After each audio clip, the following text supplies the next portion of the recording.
What's going on, guys? Welcome to another episode review for Code Geass, Roze, the Recapture. This is episode 2, and with me, as always, I have Blue Spade. Yeah. So a lot gets revealed in this episode, particularly what's been going on between Rose and Ash, whether or not they were brothers. But we kind of figured, if for people who've watched Code Geass and then of course seen these two interact with each other, that Geass had played a part in between Ash and Rose. Yeah, well, because as we know that Ash is a Britannian and also a former Britannian soldier, and of course Rose being Sakuya, a Japanese, Japanese part of the Japanese royal, or at least a Japanese political family. It seems like a kind of a it would seem kind of weird if there wasn't Geass involved. But yeah, in this episode, of course, we get to find out what is actually going on between them and why Ash is following Rose, or is cooperating with him. Yeah, well, technically, Sakia, Yeah, right, with yeah, Sakuya. yeah. So much of this episode is, mainly takes place in the battle, to free the prisoners in this Neo-Britannian prison, with not only the Japanese Liberation Front looking to free their leader, but also to free, well, I guess you could say Sakura, who of Mhm. course we assumed that she was the sister of Sakia, but it didn't turn out to be the case. She was just a good friend of Sakia. Yeah, um, yeah. So in the beginning of the episode, there are, I guess, some members, I guess, of the Japanese Liberation Front trying to break into I think it's Abashiri prison, where they have one of the commanders is being held, and they end up getting taken out pretty easily. And we find out that the prison is guarded by these anti-air defenses. So Rose's plan, I guess, is to piggyback on, I think, like a missile, and on with a nightmare frame, and then like break away from the missile as it's being shot down, and then have the nightmare frame infiltrate the prison, or to infiltrate the prison with the nightmare frame. Yeah, Uh, and then Ash. while Saki is breaking into the prison, Ash is going to, I guess, stay behind and deal with the Britannian soldiers. It's unbelievable to me that Ash can just really solo that entire battle himself. Especially like going up against one of the main villains of the episode. I think his name is Arnold Ranked. It Um, was a little bit like it was a little bit disappointing how he got introduced in this episode, and then I guess in the very same episode he got killed. Um, it made it seem like he was going to be like one of I guess maybe a potentially a major villain, but then he just gets dealt with so easily, and end yeah, up.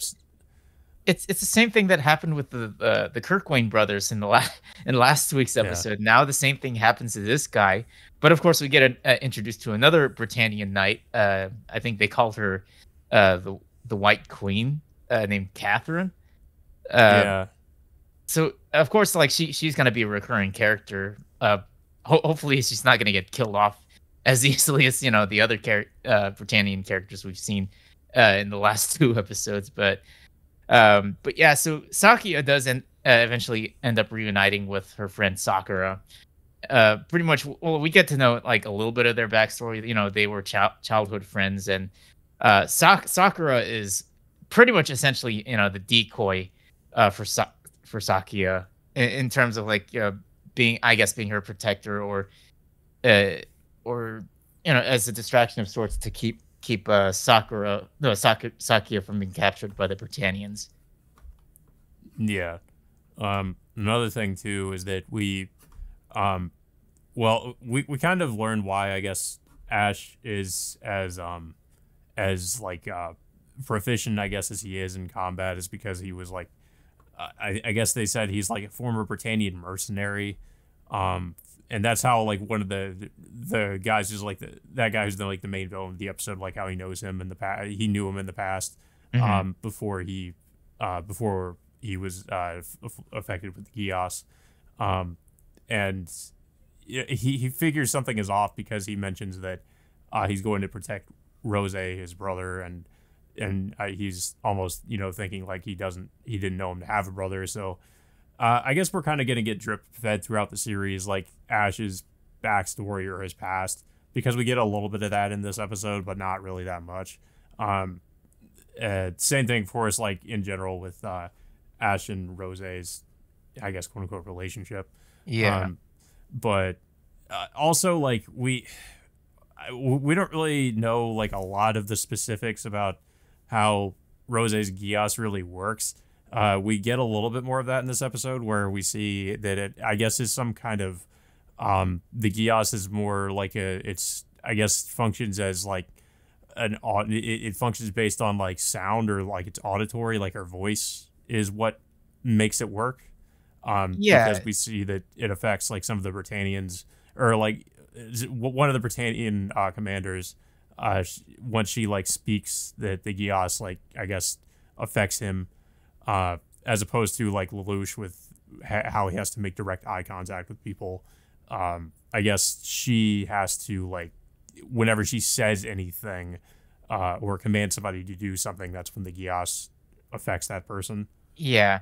If I were to guess, like it's obvious that she's at her early stages at using this Geass, unlike how what happened with the Lelouch when he ended up having his Geass ended up activating permanently by the time the Yuffie incident happened. So of course, like we see Sakuya utilizing, what was it, that voice modifier to, I guess, in a way prevent her from using her real voice to possibly activate the Geass accidentally. Yeah. But yeah, like you said, she reunites with Sakura, and I thought this was like, of course, it seemed like it was a little bit too easy, and of course it was, because Sakura does end up getting taken again by, I think, yeah, like, I forget her name, but yeah, the What was White that, Queen. Catherine? Yeah, the White Yeah, like Queen, she ends up Catherine. kidnapping her, and getting away with her, and then of course afterwards, Sakuya, or Roze, goes to rescue the Japanese the Japanese Liberation Front, like, commander, and of course reveals who she is to him. I guess he would know who she is. So she basically, like, asks for his help in trying to rescue Sakura and fighting off the Neo Britannians, to which he agrees. It kind of reminded me a little bit of the episode in the original series where they had to rescue Toto, where they were trying to break him out of prison. It kind of reminded me a little bit of that, where they were trying to break this guy out of prison. Yeah, And of course he's also a member of the Japanese Liberation Front. yeah. It's like much of this episode, like, has a lot of references to the original series. I mean, I mean, I don't know. It's like it feel like I said, this story is, like I said, it's a little bit more self-contained than it was uh back in the original. But for this plot line of this series, it's like having the Britannians come back as a rogue nation, and then taking over like a huge, like, just basically the northern portion of Japan. You're just basically just retreading the same plot point from the original series at this point. Yeah, well, it's like, more specifically, I guess, the beginning of the series, where the Britannia had taken control of certain, like, Area 11 ghettos, and they were Lelouch was trying to, like, regain control, or basically, like, push the Britannians out. Mm-hmm.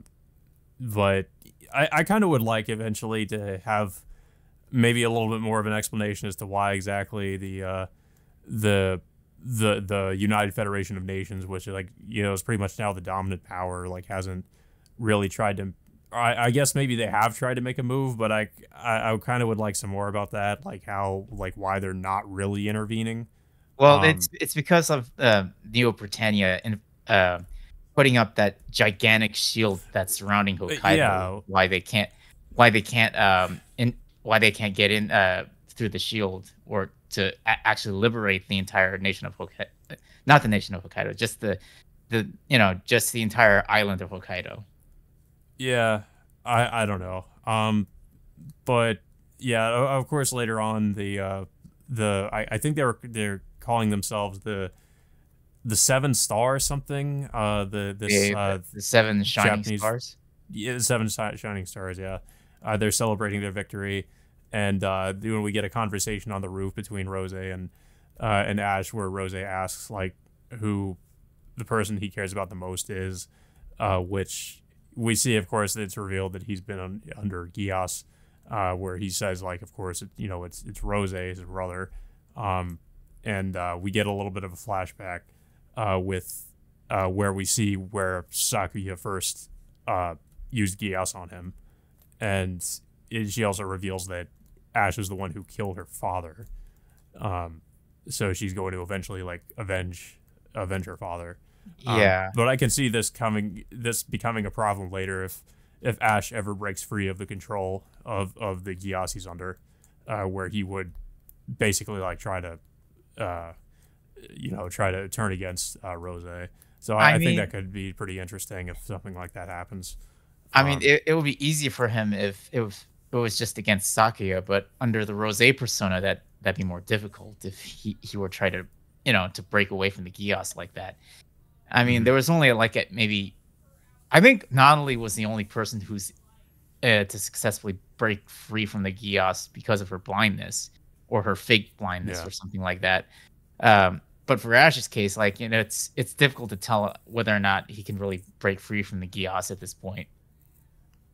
Yeah, I can see that happening though in some way that he might break free of it eventually. But yeah, I thought this episode was actually a little bit better than the first episode, mostly because we got a little bit of more information about Roze and about Ash and how like why they're working together, and and I mean we get we don't get too much information, but I feel like we get just enough. So I think throughout the series they're gonna reveal more about like what's really going on with them. The thing I really was hoping that they would maybe go over in this episode was how Sakuya first acquired the Geass. And of course we know that Lelouch is probably involved in that too. And I was kind of hoping for maybe a flashback with Lelouch in this episode, but we don't get anything like that. So maybe in the next episode they'll show something like that. It's possible that we'll get some kind of cameo appearance from a Lelouch and C2 later down in the series. But the only other cameo appearances from some of the original characters that we heard about, based on like some of the early release trailers, it's like I think like Cornelia. I think Gino also made an appearance in one of the trailers. I did see Cornelia in one of the trailers. Yeah, it makes sense that she would have some sort of involvement, for obvious reasons. But beyond that, like we don't know any other characters from from the prior series to make an appearance in this show. I mean, Lelouch would still make sense for obvious reasons, but for all the other characters, it's not known at this point. I mean, it's possible once like they end up once Roze and Ash end up, I guess in a way destroying the shield, liberating Hokkaido, then maybe the Black Knights or the United Federation of Nations will come in and start liberating the island. Yeah. But yeah, like I said, I thought it was a decent episode. I thought like a little bit better than the first one. The first one kind of the most interesting part of it I thought was just at the end of it when they revealed who Roze really is, and then this episode just goes a little bit more into that. But yeah, I don't really have too much else to say about it though. I don't know if you have anything else to say. Yeah, the action's good. I do like where the plot is going between Roze and Ash. The only criticism I have is, of course, the main villains, which is the Neo-Britannian Empire. I mean, we've already had like, well, 3 Britannian characters immediately killed off as soon as they were introduced. Of course, we do get Catherine, the White Witch, but I mean, we'll get a little bit more of her. But as of right now, we don't really have much of an actual, main antagonist of the show. Like, Wasn't it supposed to be Norland?